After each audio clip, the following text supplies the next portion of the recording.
Muy buenos días a todos los asistentes a la quinta exposición de la segunda jornada de Historia de Yumbel, organizada por la Sociedad de Historia de Yumbel. En esta ocasión va a exponer el colega que presentaré a continuación, don Víctor Felipe de la Barra González, de origen yumbelino. Él es profesor de educación media en Historia y Geografía. Cursó sus estudios básicos en la Escuela Héroes de Chile, la antigua Escuela Emil 115 acá en Yumbel. Sus estudios medios los cursó en el Liceo Luis Alberto Saldes Irarrázaval, el antiguo Liceo Municipal C70. Sus estudios superiores son de licenciatura en Historia en la Universidad Católica de la Santísima Concepción, Campus San Andrés, obteniendo los grados académicos de licenciado en Historia, licenciado en Educación y el título profesional de profesor en Historia y Geografía. Entre sus aspectos profesionales, fue profesional del Servicio País en el ámbito de educación durante el año 2015 en la comuna de Gualeguay, en la Patagonia chilena. Además, ejerció docencia durante 5 años en esa comuna en el colegio Mauricio Hitchcock. Del periodo que ejerció la docencia, participó y colaboró y se adjudicó varios proyectos educativos. Entre ellos, cabe mencionar una mirada distinta mostrando contado desde los alumnos. REMI, Radio Escolar, en el Colegio Mauricio Hitchcock, que fue un Fondo Nacional de Desarrollo Regional, el 2% Cultura. Comunidad Retumba, Tumbao. Buenos días. Juvenil. Fondo participa del Instituto Nacional de la Juventud. Red de Seguridad, en el cierre perimetral en el patio del Colegio Mauricio Hitchcock, que fue un fondeve de la comuna de Gualeguay. Televisión escolar, con un Fondo Nacional de Desarrollo Regional 2% Cultura, en el mismo colegio. Mi colegio, mi casa, embolsamiento entrada principal, Colegio Mauricio Hitchcock. Mi colegio, mi casa 2, al año siguiente. En mi colegio, mi casa 3, al año subsiguiente. Entre sus investigaciones académicas está su tesis de pregrado para optar al grado de licenciado en Historia, Un soldado de Dios, San Sebastián en Yumbel, evolución histórica y social en la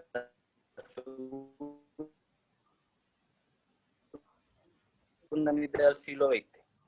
Además de otras investigaciones como el voto femenino nacional, 1890-1920, la otra cara de la prusianización, un jugador distinto, Ramón Usagazla, el creador de la chilenita, excepción, sabor 31, el ensayo como propuesta metodológica para desarrollar.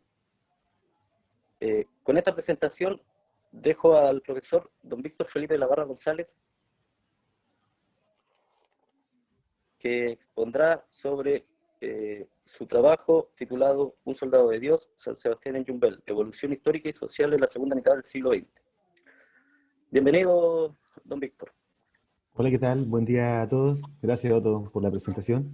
Bueno, como bien mencionado todo, he hecho investigación hace más o menos unos 7, 8 años. Estuve trabajando con lo que era San Sebastián acá en Yumbel. En la investigación fui dándome cuenta de varios aspectos culturales de mi comuna, que es lo que yo quiero hacer, y es lo que vamos a traer. En sí la tesis engloba mucho. En 20 minutos trataremos de hacer lo más que podamos, desde los orígenes hasta llegar prácticamente a la década de 1990. La semana pasada me conecté, vi que estaban hablando de algo similar, pero por problemas, estaba en el hospital, no pude poner mucha atención, pero la idea es que vayamos complementando para hacer algo interesante acá. Para comenzar, ¿cierto? Hablando de San Sebastián, debemos considerar a San Sebastián como la piedra angular dentro del catolicismo, ya que es debido a lo que él va a sufrir o lo que él va a hacer, ¿cierto?, que el número de católicos o del catolicismo va a aumentar en cuanto a creyentes, dejando a la religión romana oficial relegada lentamente. Ahora bien, tenemos que hablar acá de lo que es la religiosidad popular, que es lo que engloba la fiesta de San Sebastián acá en Yumbel. Hablar de religiosidad popular es algo o dar una definición exacta es algo bastante complejo, ya que la religiosidad popular engloba muchos aspectos. Es la religión del pueblo, del campesino, del minero, del oprimido. Engloba lo que son sentimientos, imaginaciones, vivencias, creencias, ritos, prácticas, hechos, expresiones, en fin, una serie de distintos ámbitos que engloba la religiosidad popular alejada de este catolicismo oficial, de este catolicismo que se cree culto, refinado, intelectual, pero que queda perplejo al ver cómo siente la gente el tema de la religiosidad popular, cómo la vive. No existe dentro de la religiosidad popular una frontera definida entre lo que es Dios, la Virgen o los santos. Para ellos va a ser todo igual.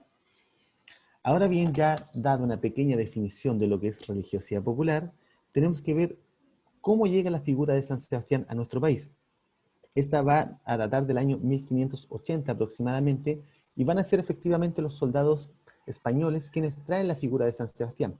No solamente acá a la región de nosotros, sino que varias ciudades que se iban fundando iban dejando a San Sebastián como santo patrono, u hospitales o ermitas dejaban a San Sebastián. La figura que nosotros tenemos de San Sebastián acá va a llegar hacia el año 1580, pero no a Yumbel, sino que esta figura llega a Chillán, como santo patrono de Chillán. ¿Qué va a suceder? Hacia el año 1655, Chillán se ve asediado por ataques de naturales, encabezados por Pelantaro y Butapichón, de la hacienda acá de Tomeco, cercana a nosotros, ¿cierto? Y los chillanejos, al verse asediados y al verse ya superados en número, huyen hacia Concepción. En esta huida, y para evitar cualquier profanación de la imagen de su santo patrono, dejan oculta la imagen de San Sebastián.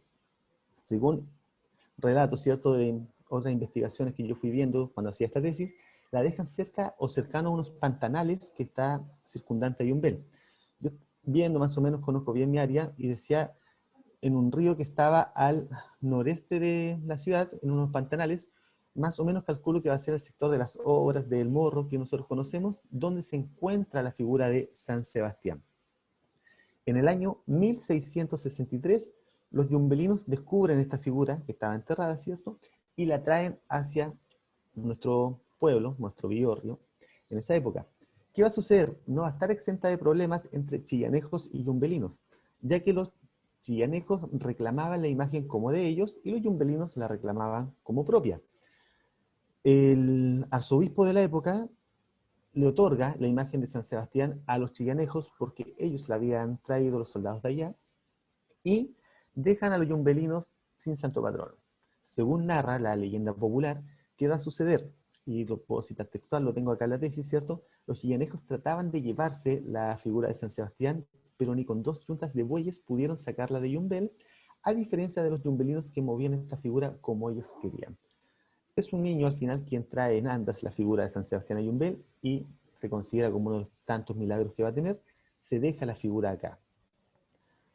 Eh, San Sebastián, con el correr de los años, ¿cierto?, ya se estaba instalando en el ideario yumbelino, pero es hasta el año 1747 donde se le reconoce de forma pública su primer milagro. Milagro que va a hacer, acá cito textual, ¿cierto?, al padre mayoral, quien a viva voz ha de señalar: dentro de poco, hoy mismo, tendréis un gran susto, pero confiad en San Sebastián y él os librará. Él, en su prédica, ¿cierto?, lo señala a voz viva eso, y ese mismo día, en la tarde, un incendio voraz comienza en lo que era Yumbel en ese entonces, y comienza a destruir casas, casas, casas. La gente trataba de apagar el incendio, pero no podía, y una de las personas recuerda lo que había dicho el padre mayoral, va, retira la imagen de San Sebastián, ¿cierto?, la lleva acá a donde está el incendio, y va a desaparecer este incendio por completo. Leyenda, sea lo que sea, pero algo muy interesante que fuimos descubriendo. Con el correr de los años, ¿cierto?, San Sebastián ya se estaba posicionando como un santo milagroso dentro de Yumbel, dentro de la ciudad santuario, como lo menciono varias veces acá en la tesis. Obviamente la figura de San Sebastián no va a estar exenta de problemas dentro de nuestro pueblo, ya que va a acarrear una serie de problemas con ellos. Dentro de los más importantes que le tocó sufrir a esta figura, encontramos primeramente hacia el año 1835 un gran terremoto que va a asolar nuestra provincia, nuestra región, siendo Concepción el epicentro. Yumbel obviamente no va a quedar al margen de esto, y La antigua capilla, ermita, ¿cierto?, de San Sebastián se encontraba no donde está la iglesia hoy en día, sino que hoy en día en la intersección de Patricio Patrito con Vicente Reyes, ahí donde está la Copec, los que son de acá, ¿cierto?, ubican bien, donde hay una ermita erigida de San Sebastián todavía, ahí se encontraba la antigua iglesia. Con este terremoto cae por completo, queda destrozada, pero la figura de San Sebastián queda intacta, no le sucede nada de nada. Ya comenzamos o seguimos con el tema de los milagros con la figura de San Sebastián. De ahí ya se cambia, ¿cierto?, la de ubicación a la iglesia que conocemos actualmente. Ahí va a estar la figura de San Sebastián. Y el hecho, yo diría, dentro de todo lo que investigué en aquellos años, lo peor que le fue a suceder a esta imagen va a ocurrir hacia el año 1878, según el relato de Reinaldo Muñoz Olave, que me basé mucho en lo que él tenía. La imagen de San Sebastián, el 3 de febrero, como dijimos, ¿cierto?, la sustraen un miembro que llegaba a Yumbel de la masonería que no comprendía cómo era tanto el culto hacia la figura de cedro que tenían acá de un santo. Él junto a 4 personas más va a sustraer la imagen de la iglesia de forma muy sencilla. Entra de noche a la iglesia, la saca y intentan quemarla. Para aumentar, ¿cierto?, que se quemara de forma más rápida, ¿qué es lo que hacen ellos? La rocian con parafina, se van hacia las afueras del pueblo, a lo que es actualmente el sector El Morro, y ahí le prenden fuego. La imagen queda prácticamente destrozada, pero manteniendo sus líneas principales. Al día siguiente, al darse cuenta, el padre de la época llama al poblado yumbelino, les explica lo que ha sucedido y comienza una búsqueda por todo el pueblo. Ese mismo día en la tarde descubre la imagen, ya prácticamente toda destrozada. Un niño, un pequeño niño de 12 años es quien la descubre, y lentamente comienza a llegar gente a ver cómo estaba la imagen, qué había pasado con la imagen, comienza a llegar. En un par de horas ya eran miles de personas las que estaban viendo lo que le habían hecho a la figura de San Sebastián. ¿Qué es lo que sucede ahí? De forma inmediata comienza o da origen a una procesión. La procesión que hoy en día conocemos, ¿cierto? Este es el origen. Monseñor Hipólito Salas envía a restaurar la imagen de San Sebastián y dejando una placa en su tobillo izquierdo que dice o queda en conmemoración al intento de sacrilegio que va a sufrir esta imagen del santo patrono de nuestra ciudad. Avanzamos en los años, ¿cierto?, con la figura y ya entrando en un trabajo más sociológico, diría yo, fui haciendo, ¿cierto?, una comparación o un análisis cómo ha ido aumentando la fe, el número de fieles, cómo ha ido variando, cambiando la festividad religiosa de San Sebastián. Comenzamos desde el año 1938, cuando se da inicio a la famosa o mal denominada festividad del 20 Chico, que era debido a que en enero no podían llegar los campesinos, ¿cierto? Ellos comienzan lentamente a llegar en marzo. Hacia el año 1938, un número muy reducido de campesinos. Con el paso de los años y llegando a la década del 50, marzo ya estaba compitiendo de par en par con lo que era la festividad de enero. Ya no era el 20 Chico, sino que traía un poco menos de fieles devotos hacia Yumbel. Ya eran más de 100.000 personas las que llegaban en la década del 50 a Yumbel en enero, 80.000 en marzo llegaban fácilmente. Con el correr de los años, el número de fieles iría aumentando y comenzarían lentamente a llegar los problemas a la comuna, al pueblo yumbelino. Hasta el año, o hasta la década de 1950, la ilustre municipalidad con la iglesia caminaban de la mano, iban por el mismo sendero, trabajaban juntos, trabajaban de manera súper bien articulada, espectacular.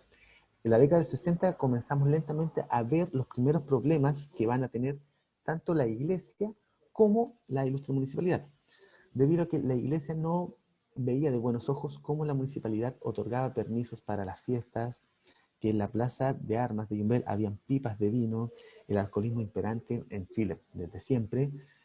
En la fiesta de San Sebastián no estaba al margen.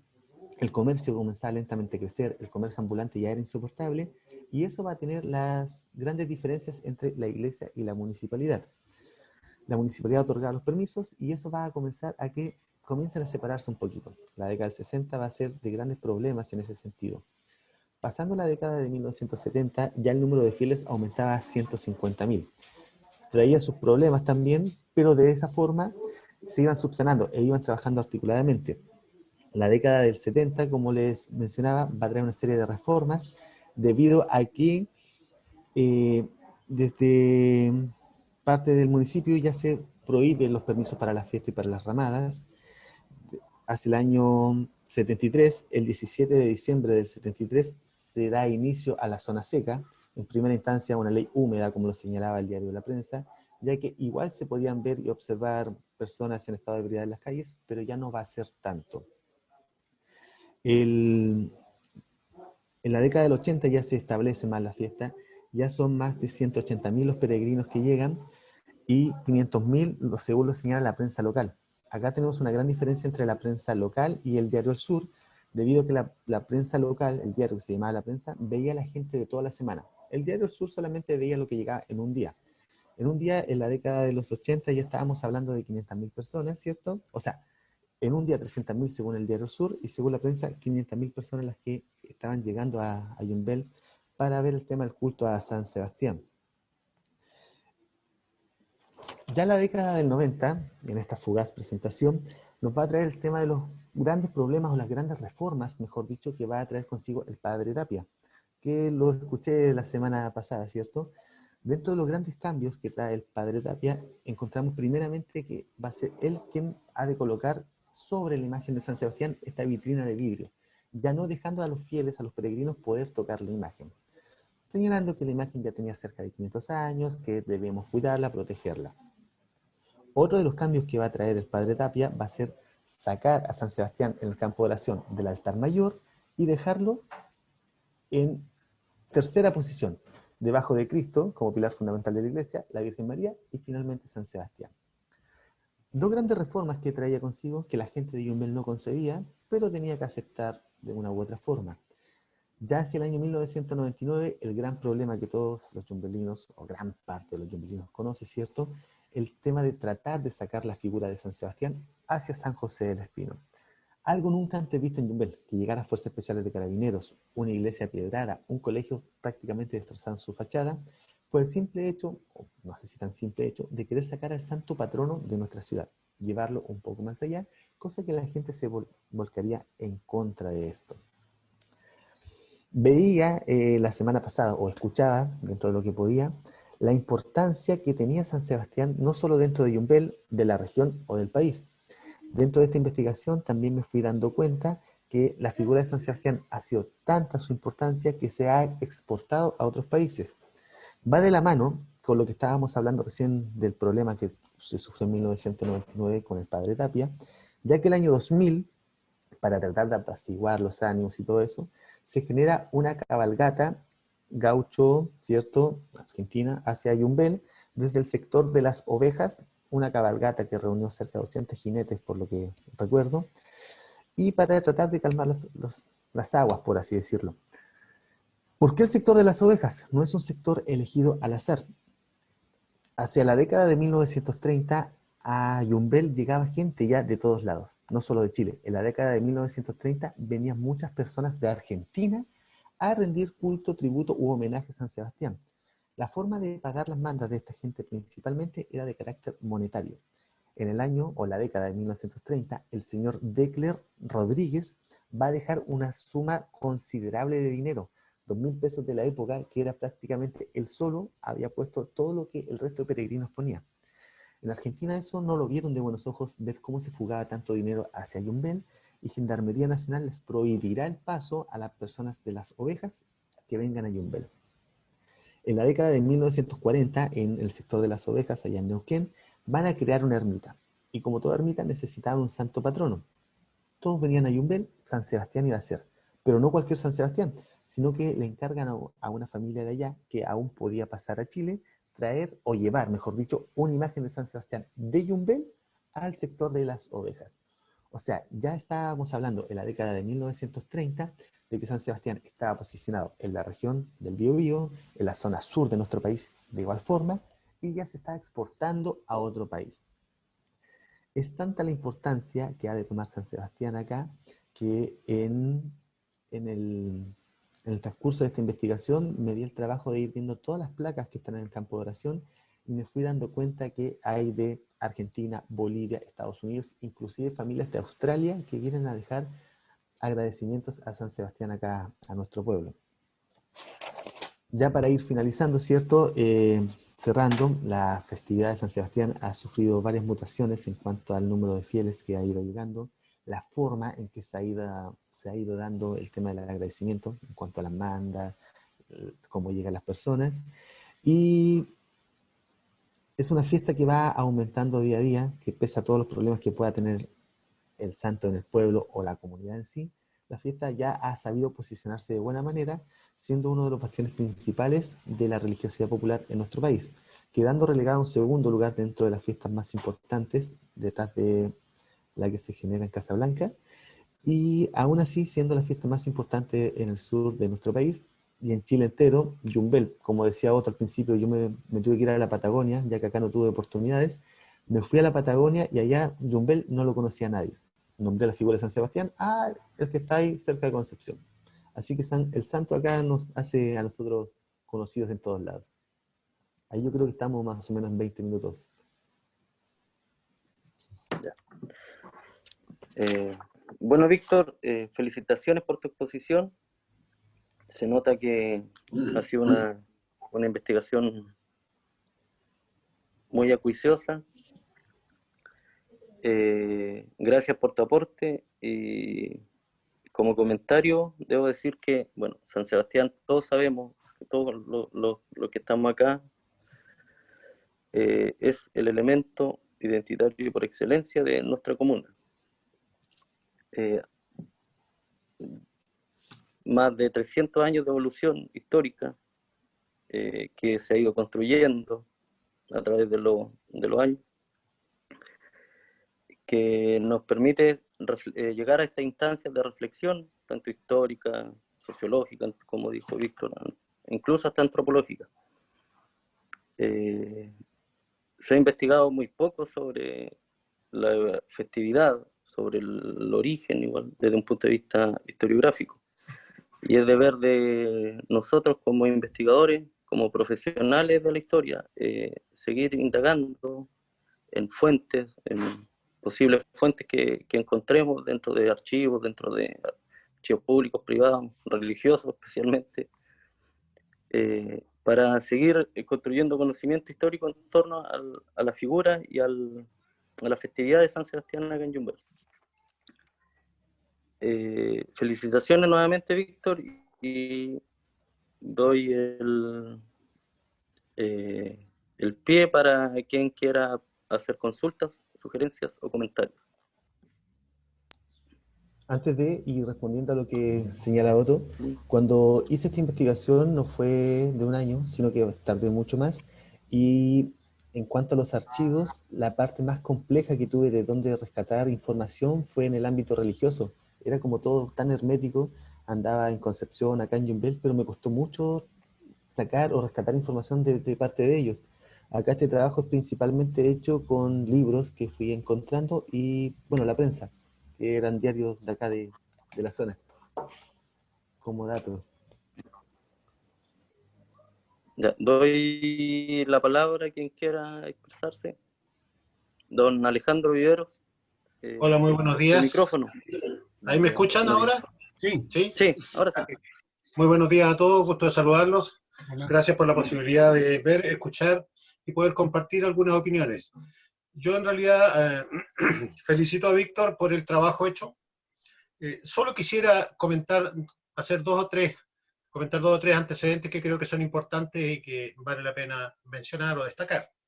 Decir, por ejemplo, que en 1973, cuando se dicta la famosa ley seca, propuesta por diputados en ese tiempo de la zona de acá de la provincia de Concepción, que pertenecíamos nosotros, ¿ya? Se produce básicamente porque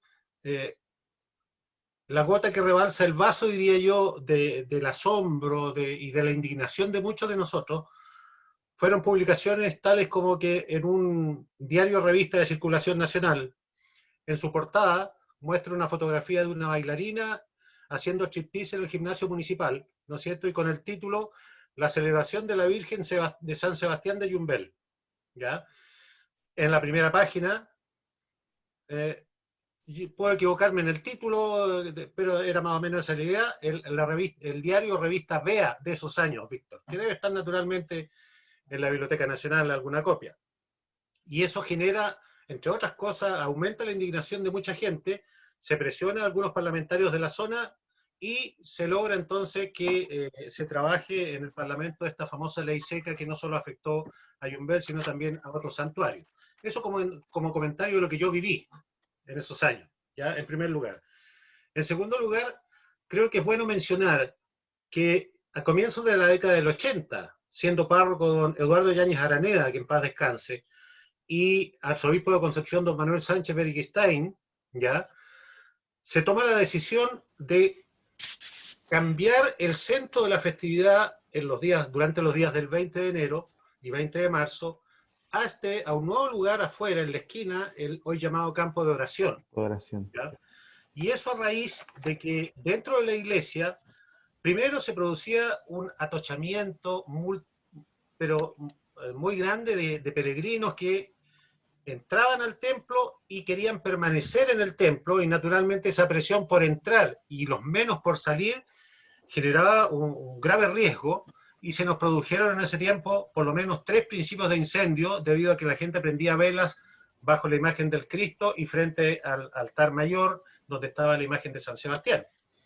Y eso yo lo menciono porque yo era el coordinador general del santuario, entonces estaba bajo mi responsabilidad todo ese proceso de preparar la fiesta. Ya durante los años 80 hasta los 90 yo fui el administrador del santuario con ocasión de la festividad, por eso lo menciono, como también la gota que colmó el vaso, y se decidió entonces naturalmente, propuesto por don Eduardo Yáñez, aceptado por don Manuel Sánchez, el arzobispo, y se abre entonces este campo de oración en la esquina y se construye ese altar gigantesco, ¿no es cierto?, donde se lleva la imagen durante los días principales de la festividad de San Sebastián, que al comienzo era 19, 20 y 21, dependiendo si caía fin de semana o no, ¿no es cierto? Y posteriormente, ya a fines de los 80, se transforma, y en realidad en los 90, con el padre Pedro Campos Menchaca, se comienza a hacer la novena de San Sebastián a partir del día 11 en el campo de oración. Entonces, lo comento como dato complementario, en realidad, de cómo ha ido avanzando esta peregrinación o esta festividad religiosa en Yumbel a la luz de los antecedentes que nos ha entregado Víctor, ¿ya? Por ello es bueno mencionarlo. Y lo otro que ya mencioné en la oportunidad anterior, ¿no es cierto?, que esta restauración que hizo la Casa Marticorena de Santiago en agosto de 1973, ¿no es cierto?, donde se trató de corregir un poco los pómulos de San Sebastián para que no fuera un rostro tan de niño, ¿ya?, y fuera un poco más varonil, porque una de las críticas que se hacían, y que también la prensa lo mencionaba, era el santo niño, lo que era una falacia, porque Sebastián era capitán de la Guardia Pretoriana del emperador Diocleciano en el siglo III, por lo tanto no podía ser un niño, ¿te fijas? Pero naturalmente entonces, por eso dije en esa oportunidad, a lo mejor mal expresado, no es una imagen muy bonita, exactamente esa que está ahí, ¿ya? Y naturalmente se trató en ese proceso que me correspondió vivir, porque yo acompañé la imagen a San Sebastián, y que fue un viaje muy en secreto, ¿ya? Porque la idea era que la gente no supiera que la imagen no estaba en Yumbel, sino que en la noche, en la tarde la embalamos en ese tiempo el que era auxiliar del instituto, Aristides Higuera, el maestro Oscar Melo, el padre Yáñez, y a mí me tocó estar ahí presente en ese momento. La embalamos y al día siguiente a las 6 de la mañana salimos rumbo a Santiago en la camioneta del padre Yáñez. Por eso lo comento yo, porque fue un hecho que me tocó vivir, ¿ya? Y que luego de una semana en Santiago, ¿y por qué lo recuerdo tan exactamente? Primero, porque fue un hecho para mí muy importante, y en segundo lugar, recuerden, en agosto del 73, un hecho político muy importante en Concepción. ¿Se acuerdan del asesinato del hombre ese alguien que mataron ahí arriba, encontraron muerto arriba de una casa, no me acuerdo, era el Cabo Aroca o algo, no sé, ¿se acuerdan? Un hecho, bueno, ustedes son más jóvenes, los más antiguos lo recordarán como un hecho, encontraron un muerto amarrado por ahí arriba de una casa justo en esos días, y eso contribuyó a todo este efecto político que tuvimos después los chilenos.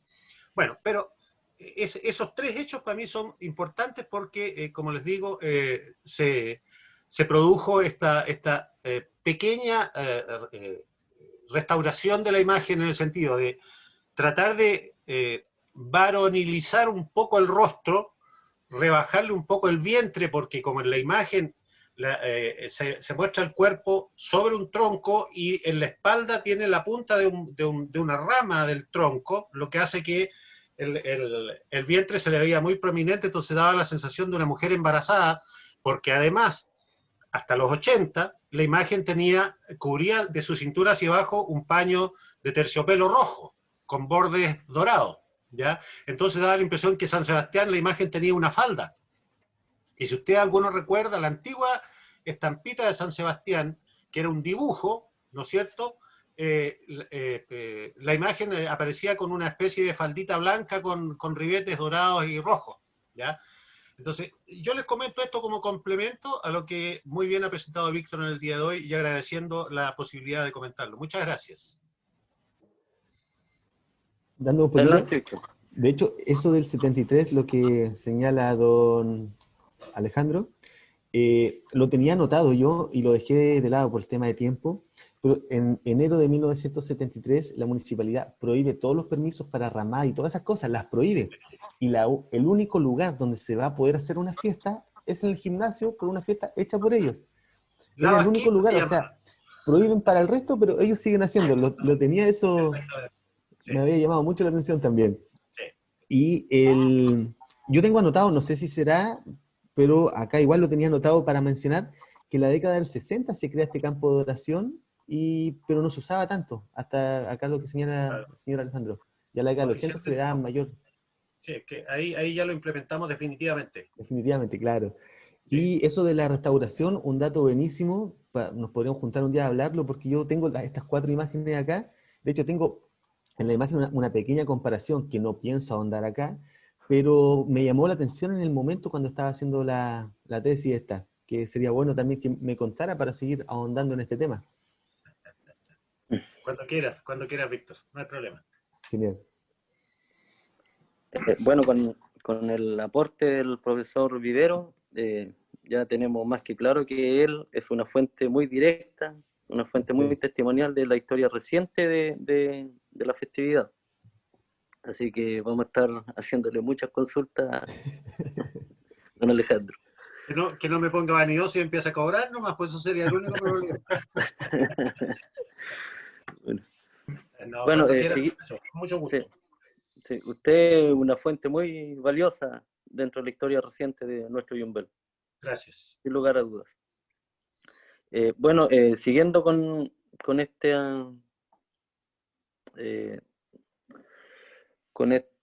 las preguntas, sugerencias, doy el pie para seguir haciéndole preguntas al expositor. Sí, hola, buenas tardes. Buenos días todavía. Buen día. Hola. Felicitar a Víctor. Hizo la exposición pasada con Ruth, nos hablaba de un hecho bien puntual y todas las aristas y características que tenía. Víctor nos ha dado un contexto ahí bastante amplio de la situación del santo. Yo quiero hacer un comentario y una pregunta. Lo primero es que, producto de otras circunstancias, me encontré con que en Coihueco, cuando se funda el poblado de Coihueco, se le deja un amplio espacio a la iglesia. Y ellos también tienen una devoción a San Sebastián. Entiendo que no tienen una imagen, esto es lo que lo habla un profesor, yo no he ido específicamente a ir a mirarlo, pero dice este profesor que en el siglo pasado y a principios de siglo, el párroco de la zona, Lorenzo Montanelli, me parece, viaja a Roma y trae una reliquia, un pedacito de hueso de San Sebastián. Ese era el comentario. Ahí sí, más allá, esa es una investigación que tienen que hacer los entendidos. Y la pregunta a Víctor en este caso para consultar es un poco lo que habla don Alejandro Vivero en este caso. Es decir, ¿cuál es la razón, o si acaso hay varias razones, de esta devoción aquí en la zona respecto de San Sebastián? Porque ya la pelea entre Yumbel y Chillán da un contexto de interés por el santo aquí en la zona. No sé si acaso don Víctor me lo puede comentar. O sea, no tenemos que ver a San Sebastián solamente como un santo de acá de Yumbel, porque como mencionábamos al principio, los soldados españoles, ellos al ir erigiendo ciudades, ¿cierto?, iban dejando a San Sebastián en varios lados. De hecho, yo cuando estaba investigando esto, yo salía, no sé, fui a Villarrica, oh, hay un San Sebastián en Villarrica, tomando fotos desesperados. Angol, había otro San Sebastián, el Hospital de Los Ángeles, tomando fotos, y en todos lados los soldados españoles iban dejando imágenes y figuras de San Sebastián. Ellos veían a San Sebastián como propio, como lo decíamos al principio, como era soldado igual que ellos, valiente, del tema del catolicismo y todo eso. Debido a eso, San Sebastián se va a encontrar a lo largo de todo Chile. Ahora el tema de por qué tanta devoción acá en nuestra comunidad, ¿cierto?, en nuestra región, se va a ir dando principalmente ya que poco a poco y con el paso de los años, el santo se le comienza a ver y a observar como un santo milagroso. Que haya esto, lo que señalaba Reinaldo Muñoz, el primer milagro, que a viva voz había dicho el padre mayoral del incendio, y que San Sebastián se puso la imagen, se apagó el incendio. Esos pequeños detalles se iba transmitiendo de voz en voz y la gente comenzaba a llegar lentamente a ver la figura de San Sebastián. Y eso, uno se va al campo de oración, es cosa que estemos 5 minutos y vemos que se concedieron favores desde un título universitario hasta personas que se han sanado de enfermedades. Hay de todo, o sea, la gente, lo que es religiosidad popular, como también decíamos, no ve la religiosidad popular como un solo tema, sino que engloba mucho, y acá San Sebastián, a través de sus milagros, es algo idóneo para ellos. De hecho, si nosotros nos ponemos al principio de la fundación de Yumbel, nos damos cuenta que en Yumbel San Sebastián no era el patrono, sino que era San Carlos de Barromeo. No sé si alguien... Barromeo, sí. Ese era el santo patrono de Yumbel, que con el paso de los años fue desapareciendo porque San Sebastián se posiciona como como el santo patrono de nuestro pueblo, y es cosa de nosotros, demos una vuelta acá por Yumbel, por la gente que queramos, preguntémosle, ¿conoce al primer santo patrono de Yumbel? San Sebastián, para todo el mundo va a ser. San Bartolomé, San Carlos ya quedó en el olvido. Veía que pedían la palabra. Sí, don Álvaro Garrido pidió la escucha? palabra. Sí, ¿Se me escucha? sí, don Álvaro, ¿Sí? adelante. Sí, Sí, sí. se escucha. ¿Cómo estamos? Tanto gusto. Primero lamentar el hecho que no pude presenciar la exposición de la semana pasada, que me interesaba muchísimo. Resulta que el diputado Sabaj en su momento presentó en la Cámara de Diputados un proyecto de ley tendiente a celebrar la fiesta de San Sebastián, no sé, como el día de la cueca, el día de la brisca, cosas que se quería hacer como el día de San Sebastián. No me acuerdo bien cómo la figura que se pretendía, digamos. Iniciativa que quedó archivada y no prosperó. Me parece que hubo una comisión donde se analizó el caso y hasta ahí nomás quedó. Pero yo quisiera plantear de repente como iniciativa de esta agrupación, ¿no es cierto? Existe una página que es sigpa.cl, sigpa.cl,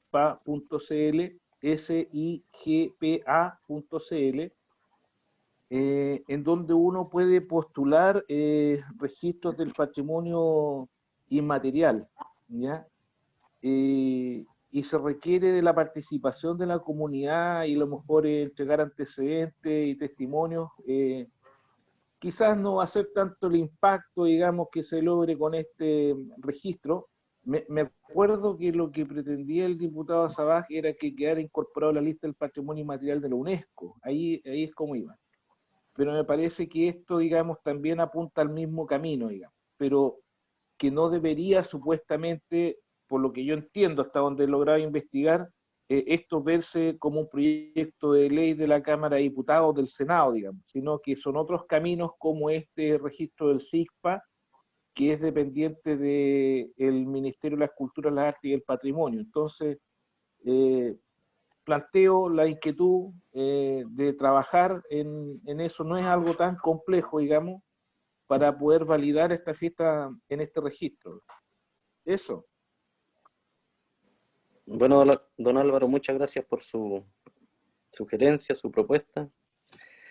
De hecho, dentro del patrimonio inmaterial de acá de la zona centro-sur de Chile, esta festividad es una de las más importantes y debería ser una misión de tantas autoridades como de algunos entes que participan dentro de estos temas, el tener un registro, una institución.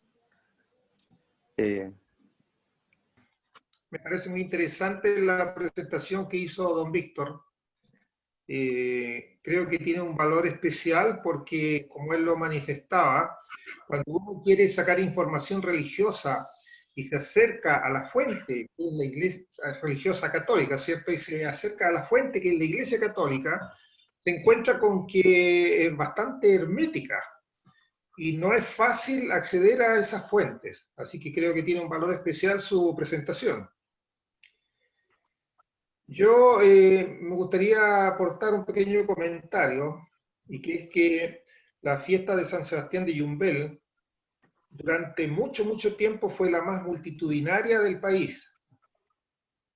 Hoy día entiendo que Los Vázquez tiene mayor cantidad de fieles, de asistentes, pero creo que le favorece que está en el centro, por decirlo así, o muy cercana a 4 grandes ciudades chilenas y que acumulan entre todas más de la mitad de la población de este país, que son Santiago, Valparaíso, Viña del Mar, Rancagua, y además una gran cantidad de ciudades pequeñas y medianas que están en los alrededores, como Limache, bueno, en fin, San Bernardo, Piltile.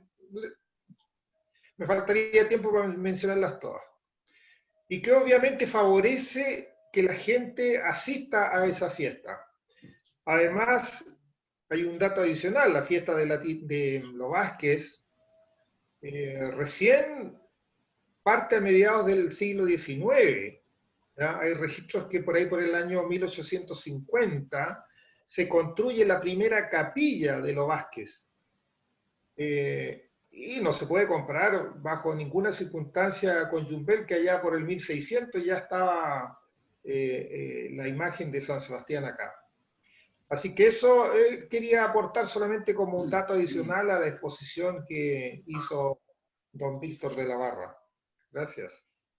En apoyo a lo que dice don Rodrigo, yo igual, eso fue una de las conclusiones que está en esta tesis, el hecho de que Los Vázquez, que está en Casablanca, se posicione como la fiesta con mayor número de fieles en la fecha que se celebra, es simplemente por el hecho de que está al lado de Santiago, al lado de Valparaíso, de Viña del Mar, que Santiago solo tiene un 40% de la población nacional, y a Yumbel llega mucha gente de Santiago. Imagínense lo que va a hacer allá, que está a un par de kilómetros.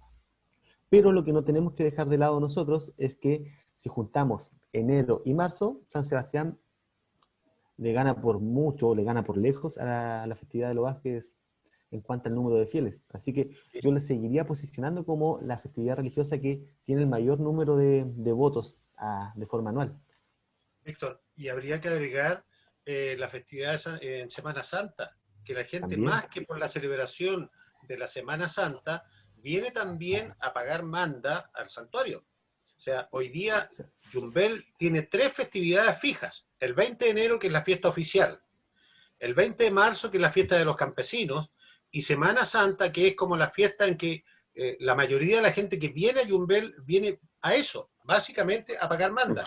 ¿Y por qué les digo yo que viene a pagar manda? Por una cuestión muy simple que no todos conocen y que yo la puedo mencionar. Yumbel, la festividad de San Sebastián, era hasta hace 20 años atrás la festividad que recibía la mayor cantidad de donaciones en dinero en el país. No voy a entrar a discutir las cantidades, pero las conozco, las conocí y me las imagino hoy día. Por lo tanto, era la festividad que más dinero recibía. ¿Ya? Eso en primer lugar. Y a partir de ahí, en Yumbel se creó la agrupación de santuarios de Yumbel. Se juntaron aquí 20 rectores de santuario de Yumbel, organizada por el padre Campo, y a mí me tocó coordinar esa reunión. Y a partir de ahí, con el padre Campo, mi hermano Raúl y yo, y el padre, perdón, el padre Campo, fuimos por lo menos a 3 fiestas. La Tirana, Los Vázquez, y ya no me acuerdo cuál fue la otra que fuimos a trabajar con los equipos pastorales, parroquiales, mejor dicho, cómo manejar el problema de recibir los dineros. Porque en La Tirana, por ejemplo, como hecho anecdótico, donde se dice que llegaban, no sé, 30.000 personas, ¿ya? Empezaron a recibir dinero y el padre, el párroco no sabía cómo hacerlo. ¿Quién era la otra festividad? Santa Rosa de Lima. No sabían cómo hacerlo. Entonces nos pidieron ayuda y nosotros fuimos, entre comillas, como expertos en recibir dinero de demandas, a organizar los equipos para que pudieran recibir ordenadamente las donaciones, se pudiera ordenar esas donaciones y eventualmente entregarlas ya ordenadas y contabilizadas al arzobispo o al obispo pertinente. ¿Se fijan? Entonces, desde ese punto de vista, Yumbel y San Sebastián siempre fue la fiesta más importante religiosa en Chile. ¿Ya? Hoy en día puede que sea Los Vázquez, ¿no es cierto?, que tiene 1 o 2 días o el fin de semana, que es el día 8. Pero si sumamos las 3 celebraciones que se hacen en Yumbel, yo me atrevería a decir que todavía estamos a la cabeza de esas festividades. Ese es el comentario que quería agregar. Gracias. Víctor.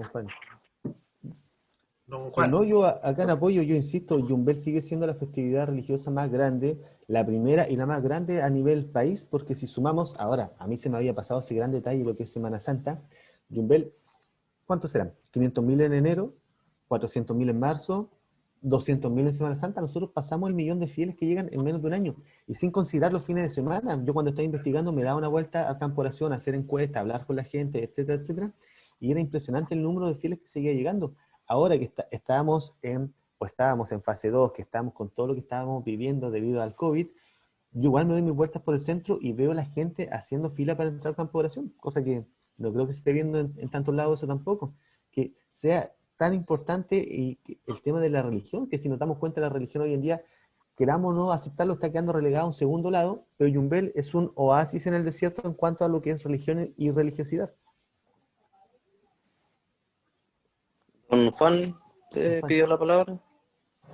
Sí, don Víctor, mire, lo quiero llevar a un lado, a un tema bien escabroso. Yo sé que Vamos. los temas de religión y política son los más complicados de revisar. Y usted ha dado un contexto respecto de la situación religiosa. Yo quiero hacer una consulta. Dentro de su investigación, yo no sé si acaso usted habrá encontrado que haya habido sectores, grupos o personas pertenecientes a partidos, miembros o con focalidad política que hayan intentado, no sé si apropiarse o identificarse con el santo justamente para buscar de esa forma más votos. No. Y yo acá en la investigación, o sea, la ponencia que acabamos de hacer, fui lo más superficial posible. La investigación acá está disponible, si alguien la desea, se la puede enviar por correo, no sé, se la paso en papel. Pero fui bien a fondo en muchos detalles. Acá don Alejandro hablaba del tema de los dineros, acá yo tengo también las sumas que recibe la iglesia, la municipalidad, lo que hace y todo eso. Voy a fondo, pero en cuanto a intereses políticos, creo que estamos alejados de eso aún. No he visto intereses políticos por parte de algún grupo determinado para con la figura del santo patrono. No he visto ni investigué en todo lo que estuve. Lo único, perdón, que se daba durante las 2 festividades principales, enero y marzo, era que el intendente y posteriormente después el intendente y el gobernador venían a almorzar el día del 20 de enero con el arzobispo al santuario de Yumbel. Eso yo se los doy también certificado porque me tocaba verlo todos los años, ¿ya? Y es lo que yo podría mencionar como más político, entre comillas, porque les permitía una fotografía en el diario, ¿no es cierto?, donde salía o el intendente o el gobernador y algunos adláteres que siempre los acompañan, junto con el señor arzobispo, almorzando en la parroquia de Yumbel. ¿Ah? El tema Esto político es lo también. más político que yo vi. Igual podríamos considerar algo como político que intervino el intendente, como usted menciona, o gobernador, ya poco recuerdo, que fue cuando quisieron sacar a San Sebastián a San José del Espino, que ahí intervinieron ellos por lo que yo tengo. Sí, pero fue por algo netamente por no con fines o intereses de querer captar votos, sino que para tratar de calmar las aguas. Para calmar la cosa. Sí. Sí. Una consulta, usted hace una vinculación en algún instante en donde hay una visión que tiene la municipalidad respecto de cómo gestionar, le vamos a poner entre comillas, la religiosidad popular respecto del santo, y otra es la visión que tiene la iglesia propiamente tal. Y ahí a eso un poquitito apuntaba respecto de los posibles conflictos. O sea, acá los conflictos van a ser netamente de carácter económico, porque como lo dijimos al principio, hasta la década del 50, a mediados de la década del 50, trabajaban bien, codo a codo, trabajaban ambos.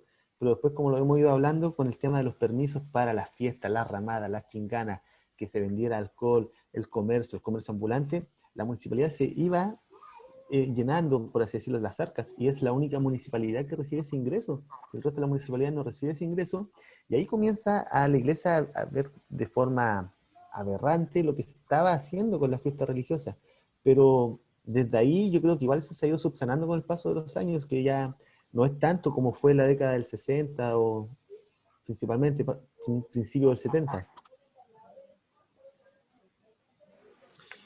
Bueno, ahí yo podría solo comentar, mientras yo estuve muy cercano a la iglesia como voluntario, es que a partir de fines de los 70, comienzos de los 80, la iglesia empieza a presionar a la municipalidad para que saque a los comerciantes de la plaza de armas, ¿ya?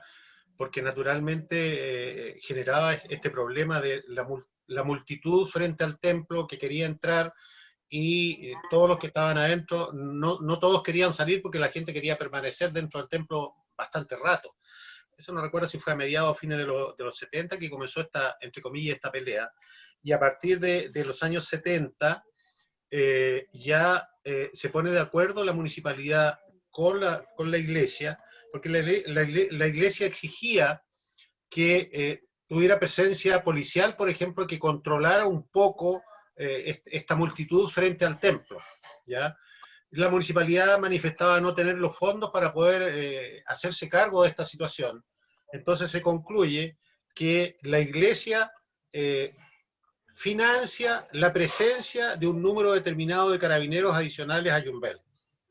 Hasta mis tiempos, en que yo estuve durante 10 o 12 años a cargo del área del santuario, la iglesia se hacía cargo de financiar todo el proceso de alimentación y traslado de 200 carabineros para la fiesta, ¿ya? Y esa era labor exclusiva de la municipalidad, de la parroquia, de la iglesia propiamente tal. Y después se agregó la policía de investigaciones, pero eso ya no lo tomó la iglesia, sino que entiendo que la municipalidad de Yumbel se hacía cargo en parte de ese asunto. Pero yo asumo que desde ahí, a partir de los roces que se generan por la presencia cada vez mayor de comercio ambulante, hoy día en una festividad tenemos alrededor de 1.500 comerciantes que llegan a Yumbel, ¿ya? Lo que genera, como dice recién usted, un ingreso bastante razonable para la municipalidad de Yumbel. Entonces, hoy en día siento, por lo menos hasta cuando yo estuve, que de alguna manera estaban de acuerdo las dos instituciones. La iglesia, a través de la parroquia, de financiar lo que era la presencia policial de carabineros para el control, ¿ya? Y la municipalidad se comprometió en aquellos años a sacar el comercio, que costó mucho sacarlo, ¿no es cierto? Y de esa manera las cosas como que tendieron a calmarse, hasta que con la llegada del padre Tapia se produjo de nuevo este cisma, ¿no es cierto?, en que se toman medidas dictatoriales a partir de un hombre psicológicamente enfermo, ¿ya? Pero eso es otro antecedente que yo puedo aportar. Sí, en apoyo a lo que dice acá don Alejandro también, yo tengo acá, en la década del 50, los efectivos policiales igual trabajaban en conjunto con la municipalidad, la iglesia. Imagínense, la década de 1950, en Yumbel andaban sobrevolando helicópteros para ver que la festividad funcionara de la mejor forma. Imagínense, si hoy en día al común denominador de las personas le llama la atención ver, no sé, un helicóptero de las brigadas forestales, imagínense, hace 70 años atrás ver un helicóptero acá para la festividad de San Sebastián, era algo nunca antes visto. Lo que yo no manejaba era que lo financiaba la iglesia, o sea, era un costo bastante alto. Y cuando hice esto también entrevisté a don Raúl Betancourt, ex alcalde de Yumbel, y él me señalaba que dentro de lo que ellos hicieron en su gestión era sacar el tema del comercio alrededor del campo de oración y se logró dejar por último el comercio de cosas netamente ligadas con la iglesia, la venta de santitos y esas cositas. Pero se ha ido trabajando para que la fiesta funcione de la mejor forma posible. Eso es lo bueno, que se escuchan, se apoyan y están trabajando en un mejor futuro a la festividad. Así es. ¿Alguien más que quiera hacer consultas, comentarios o sugerencias? Por aquí, quiero hacer una consulta. No. ¿Se Ruth. escucha? Sí. ¿Sí se escucha? Quisiera felicitar por la exposición de Víctor. Es muy entretenido dar todos los antecedentes históricos que se puede sacar de la imagen de San Sebastián. Yo quería hacerle dos consultas. De pura curiosidad, respecto al origen de San Sebastián, ¿cómo pudo llegar a alguna fuente? ¿De dónde viene la imagen? Si puedo llegar a alguna fuente que nos comparta. Y lo otro, Perdón, bueno, yo no sé si me escuchas. ¿me la repite por favor? Que justo apareció mi Sí, pequeño. sí, no hay problema. Sí, vi que estaba... respecto al origen de la imagen de San Sebastián, ¿Ya? si tienes alguna fuente que nos diga de dónde viene exactamente la imagen. Y la otra consulta es respecto, bueno, tiene que ver un poquito con mi tesis, que lo hice netamente de lo que pasó en 1999. Si pudiste tener alguna información sobre este proyecto del nuevo campo de oración, pero de la iglesia, yo ya te escuché de que claramente era muy hermético en ese momento. Yo igual tuve muchos problemas para tener información de la iglesia, pero quisiera saber si algo pudiste obtener de lo que trataban de hacer como proyecto del nuevo santuario, la iglesia. O sea, lo primero, el tema de dónde viene, ¿cierto? Sí, tengo información, tengo material que les podría compartir de cómo llegó o cómo lo trajeron y todo eso. Tengo varios archivos, por así decirlo, ¿ya? Ahora, si me preguntáis de momento, buscarlo sería un poco complejo por el tema tiempo. ¿Pero lo sacaste Pero de histórico sí, sí. o, No, o no, de la iglesia histórico. igual? Ah, ya. No, tema histórico. Ese libro que yo mencionaba del padre, ya no me acuerdo bien, Reinaldo Muñoz, ese, pero fue prácticamente mi Biblia en Sí, la lo sé, yo investigación. también. Reinaldo Muñoz Olave. Y Olave, Sí. exactamente.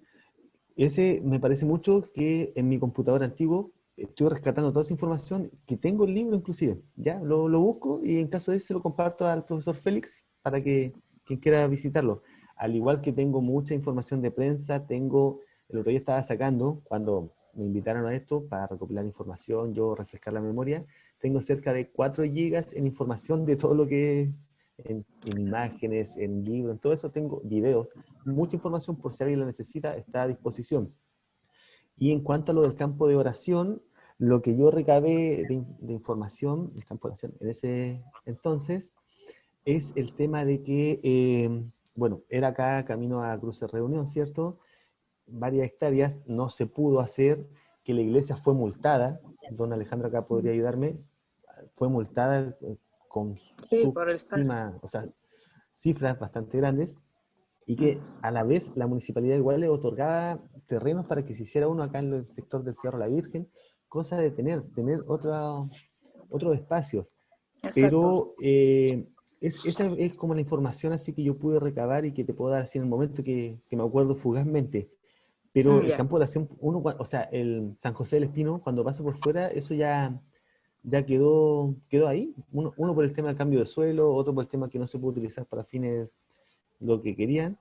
Por lo que tengo entendido, o hasta que yo era joven, no recuerdo, ese campo de oración se utilizaba para una peregrinación que se hace en octubre, donde se unen los jóvenes y todo eso y caminaban hacia Yumbel. Pero más allá no tengo mayor uso de ese campo de oración, que por lo demás es bastante bonito dentro. Sí. Sí, yo hace poquito fui y está arrendado el terreno para la foresta del Mininco. Sí, Así es que, un terreno de uso forestal, por lo exacto. que tengo entendido, No, sí. al final el cambio de uso de suelo creo que no se concretó en cierta forma, porque no pudieron seguir construyendo. Sí. Muchas gracias. ¿Alguien más? Hoy yo quisiera contar un milagro, si me dan permiso. ¿Quién? ¿Don Álvaro? ¿Sí? Mire, resulta que yo trabajaba en Rancagua, tenía una empresa, una microempresa de comunicaciones, en donde no me iba mal, pero caí en un estado de depresión severa, diagnosticado por un psiquiatra del Hospital Clínico de la Universidad de Chile. ¿Ya? Era severa, ¿ya? Era casi el borde de la locura, cuando no estaba loco. Y resulta que mi padre, él se preocupó por mi situación, y él particularmente es devoto del Padre Hurtado, de Sor Teresa, de San Expedito y de San Sebastián por diversos motivos. Y de los 4 santos, que él tenía incluso sus imágenes con sus respectivas esquelas en su dormitorio, eligió a San Sebastián. Le pidió al santo que me sanara. Y pasó el tiempo, un tiempo corto, y resulta que él se levanta una mañana a leer el diario Las Últimas Noticias, y encuentra como a las 6 de la mañana un aviso, y me va a despertar diciendo que necesitan un encargado de cultura en la municipalidad de Yumbel. Me fue a despertar, me entregó la información, y él le pidió al santo. Y aquí estoy yo, pues, el milagro de Yumbel. Eso quería compartir con ustedes. Bueno, le agradecemos, don Rodrigo, la palabra. Me escapaba un segundo de la pantalla por 2 cosas. Uno, bueno, yo entiendo que Ruth se va a incorporar a nuestra sociedad, así que le ofrezco desde ya un ejemplar de mi libro donde hay algunos antecedentes que le pueden servir, ¿ya? Y lo otro, que también fui a buscar, que es un ejemplar original del obispo historiador que estaba mencionando don Víctor de la Barra, y que en su primera página trae una lámina del original San Sebastián. Ahí está con la falda, ¿no? ¿Ya? Ahí con bien guatoncito, ya con su imagen original, digamos, ya bien gordito y con su cara también un poco infantil, un poco de niño. A ver si como sociedad en algún momento juntamos algunos ejemplares que sean importantes y establecemos una pequeña biblioteca. Ahí hay otra imagen de lo que era un altar de madera que tenía originalmente la iglesia, ¿ya? Al lado derecho. Por allá está, no sé si la ven bien, por ahí está San Sebastián arriba también. Sí. Ahí al medio. Sí. Claro. Así que eso está en este librito, que yo tengo 2 ejemplares, así que puedo dejar uno para la sociedad y otro para mí. Eso. Yo lo busqué por Cielo Maritierra. Muchas gracias, cuando estaba haciendo don Rodrigo, la tesis, por favor. estaba ahí.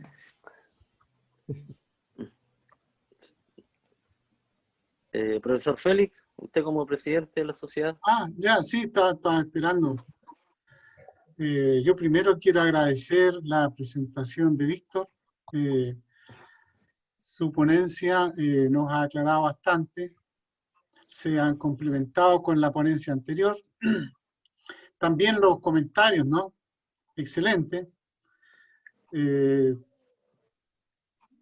Agradeciendo también el aporte de Rodrigo Viveros, de sus libros y todos sus comentarios.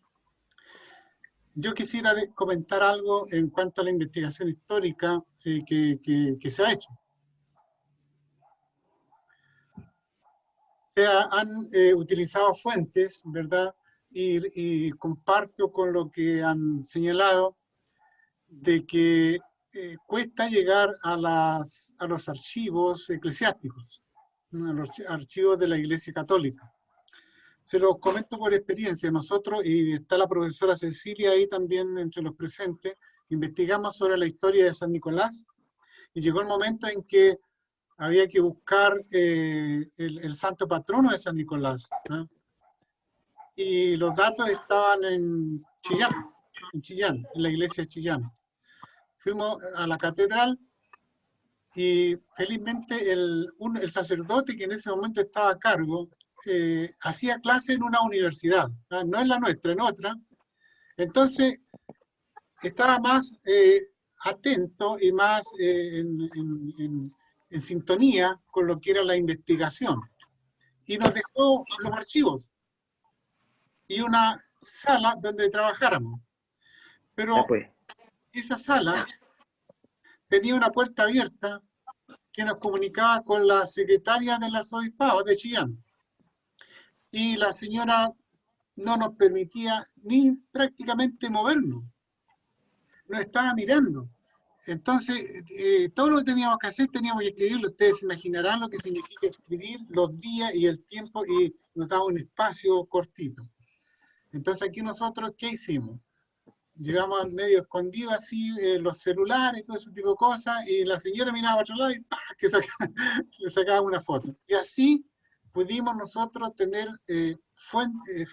acceso de primera mano a la fuente de cómo se había construido, por ejemplo, el templo, y cómo se había hecho todos los donativos de las personas, ladrillo, madera, todo eso lo encontramos ahí, pero fue de esa muy subterfugio lo que tuvimos que hacer para ver los archivos, porque si no, no era tanto el padre eclesiástico, sino que más la secretaria del arzobispado la que nos limitaba bastante la investigación. Pero finalmente la hicimos y se publicó eso.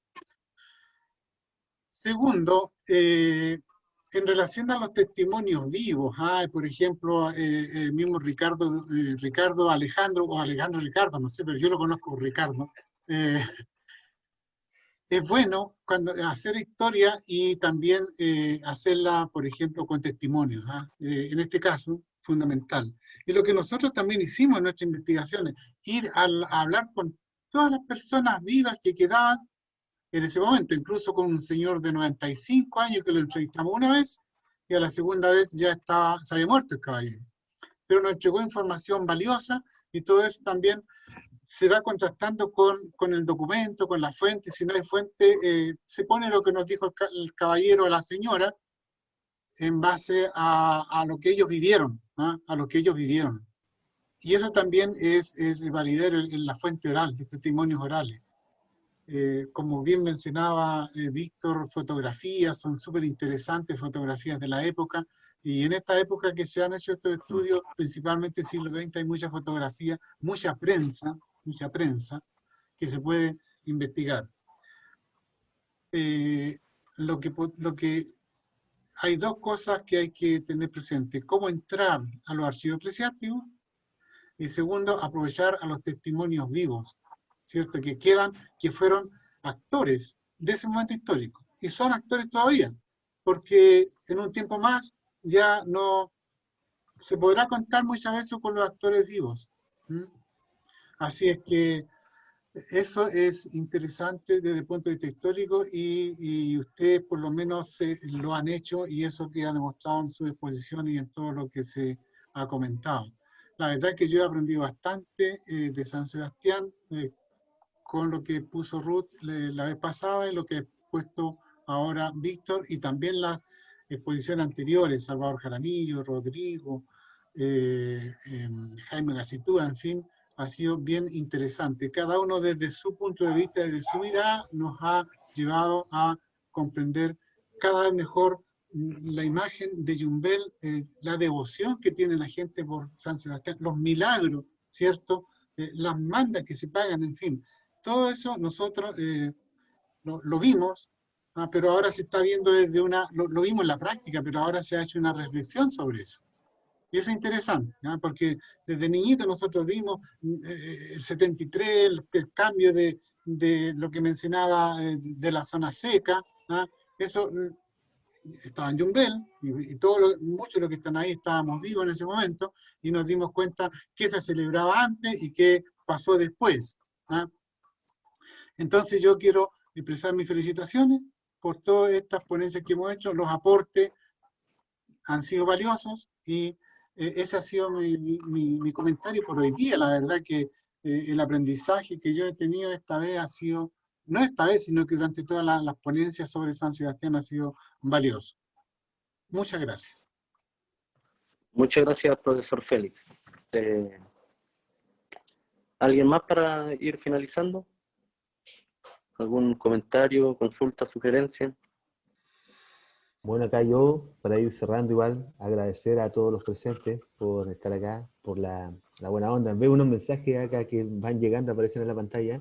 Yo Zoom no lo manejo mucho, salvo un par de clases que he acompañado a mi hijo por teléfono, pero de verdad me sentí bastante cómodo acá hablando, pese a algo que hice hace tanto tiempo atrás. No me fue muy difícil ni muy complejo ir acordándome de todo lo que hice, me trajo recuerdos muy lindos cuando estaba investigando todo eso. El tema de la fuente oral es muy importante, sobre todo a nosotros o a mí acá, que me gusta hacer microhistoria. Es importante el tema de la fuente oral, saber trabajarla de buena forma igual.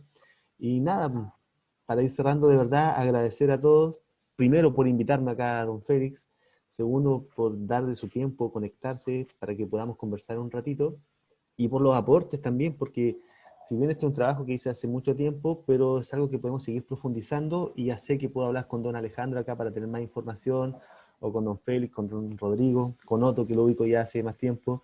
Ruth acá no ubicaba que tenía un trabajo del problema que se vivió hace 1999, pero la idea en conjunto tratar de hacer algo bueno y que ya darnos a conocer, tratar lo que decía acá Álvaro, el poder postularlo también en el tema cultural también es bastante bueno, y ahora igual tenemos un poco más de tiempo, o yo tengo un poco más de tiempo, y si necesitan ayuda en algo, acá yo estoy, para lo que sea. Muchas gracias, Víctor, por tu aporte y tu ponencia. Sin duda ha sido muy significativa, y esperamos que como conjunto, como sociedad, cuando don Félix habló con nosotros para conformarla, el objetivo es ese, ir colaborándonos en cuanto a investigaciones, a reflexión histórica. Ya bueno, para finalizar, disculpando mi conexión porque estoy en el campo acá, felicitar a Víctor por su presentación en cuanto a la reflexión histórica en torno a la evolución de la festividad y la devoción de San Sebastián acá en Yumbel. San Sebastián como símbolo identitario principal de nuestra ciudad, nuestra comuna y nuestro territorio. Bueno, finalizando ahora, los dejo invitados a todos y a todas el próximo sábado a las 11, que va a exponer el suscrito una pequeña ponencia sobre Yumbel, o sea, titulada Yumbel como villa cabecera del departamento de Herrere, de su consolidación a mediados del siglo XIX. Un ejemplo de disputa administrativa, 1830-1853. Este trabajo es una pequeña investigación que realicé sobre un conflicto de tipo político-administrativo que surgió entre las villas San Luis Gonzaga de Herrere y Yumbel, por el tema de quién iba a ser villa cabecera a partir de mediados del siglo XIX.